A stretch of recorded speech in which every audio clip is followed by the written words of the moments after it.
Benue State Governor Hyacinth Alia has alleged that top politicians in Abuja and the National Assembly are responsible for instigating killings and harboring and feeding those responsible for the crisis in the state. Alia made the allegations on Friday during an interview.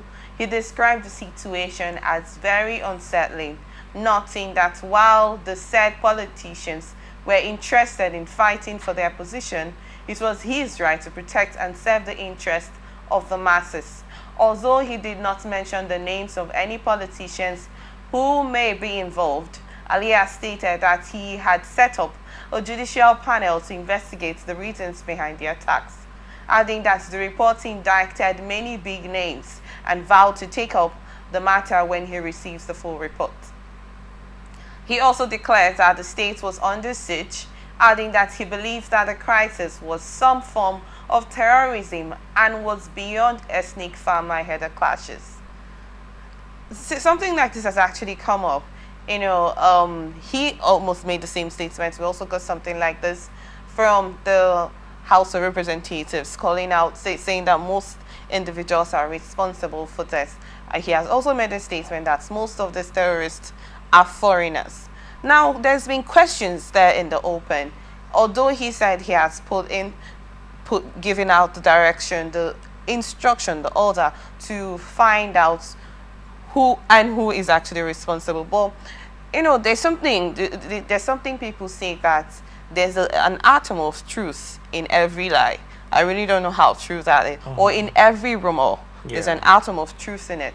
So if you come out to make statements like this, it means you actually know, you could know few individuals that will be involved in this act, because this is your home now. You are the father of the state, and your children are being attacked.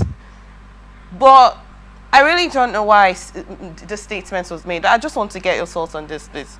Well, this is a very important topic. Security is very important, and the primary responsibility of every government anywhere in the world is the security of the citizens of that state, of that country.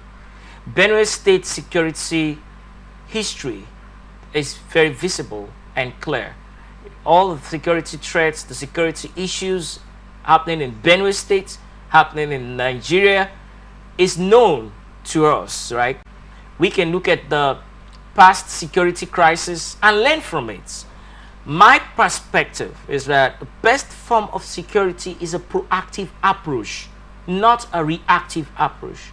Reactive is not bad, but don't always become a reactive person. Be proactive.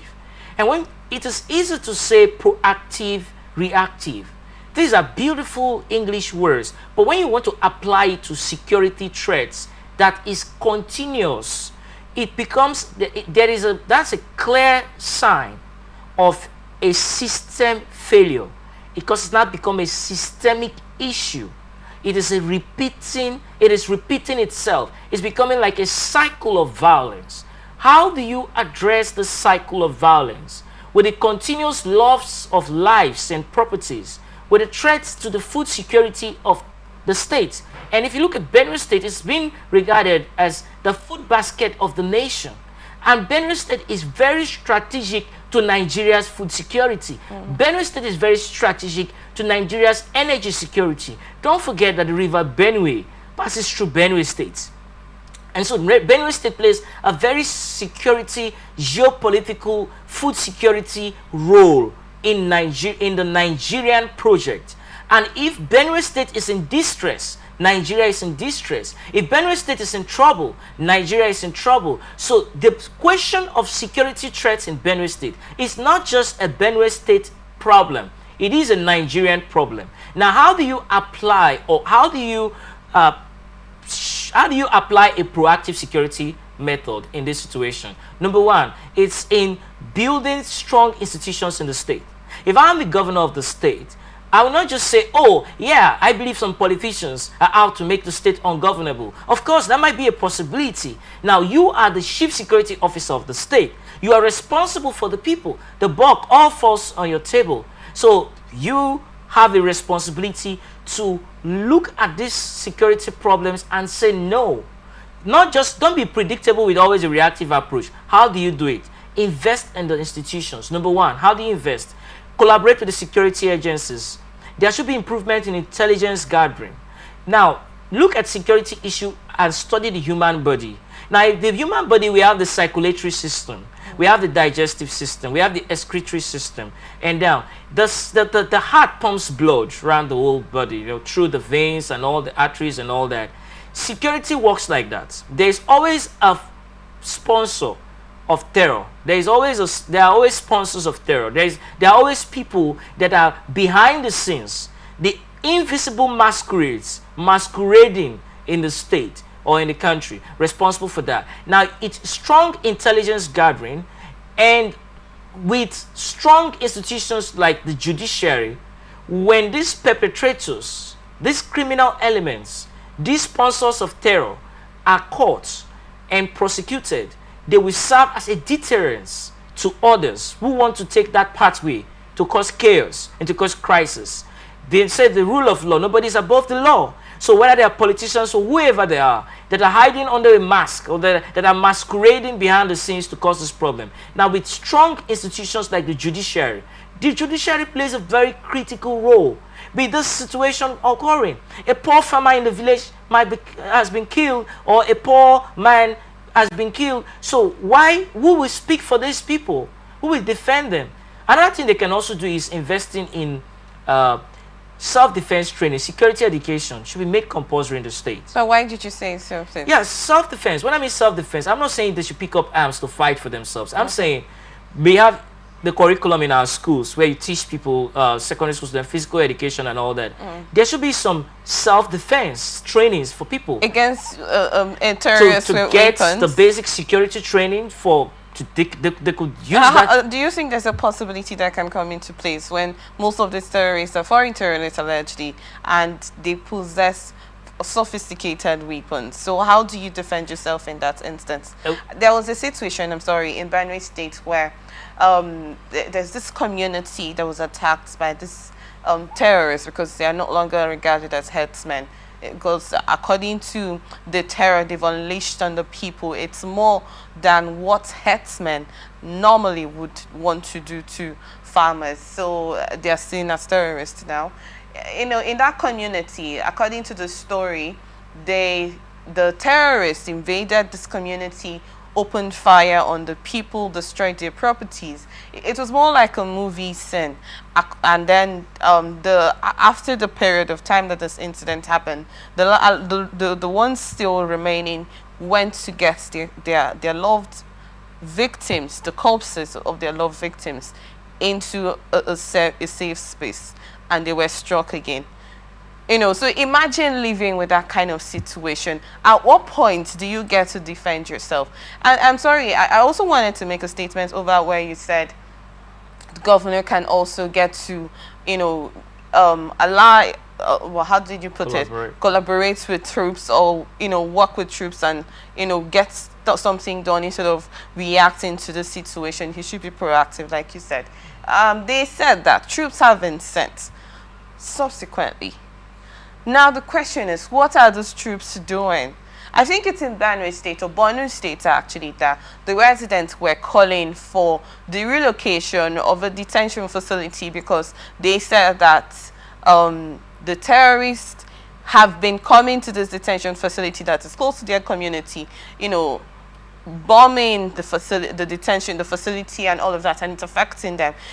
And there was this other one in Benue State that the villagers were saying that the camp, the military camp, is not too far from their community, but when they were struck, none of the military personnel came to their rescue. So there's just so much attached in this. With all this going on here and there, how do you think most of these things you've mentioned will work?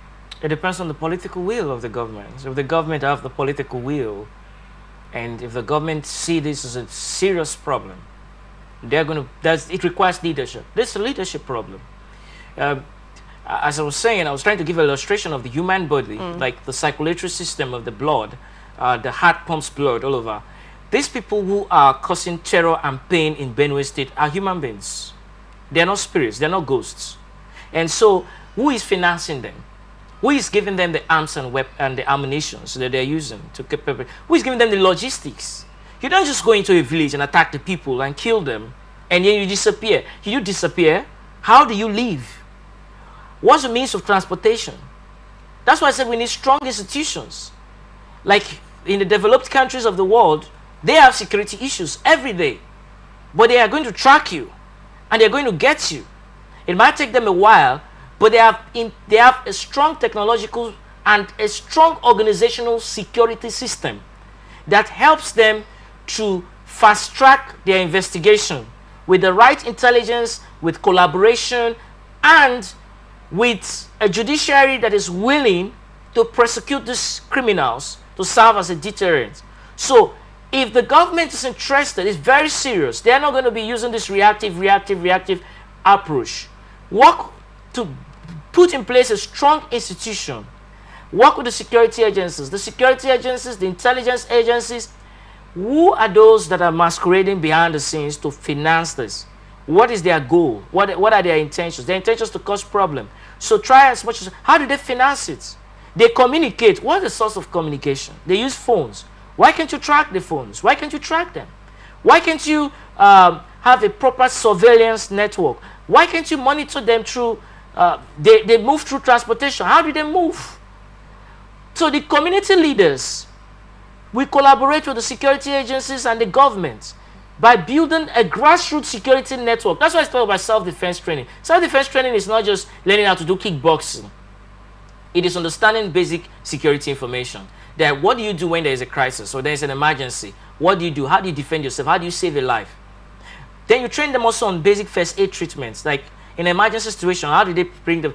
Is there emergency health services for these people?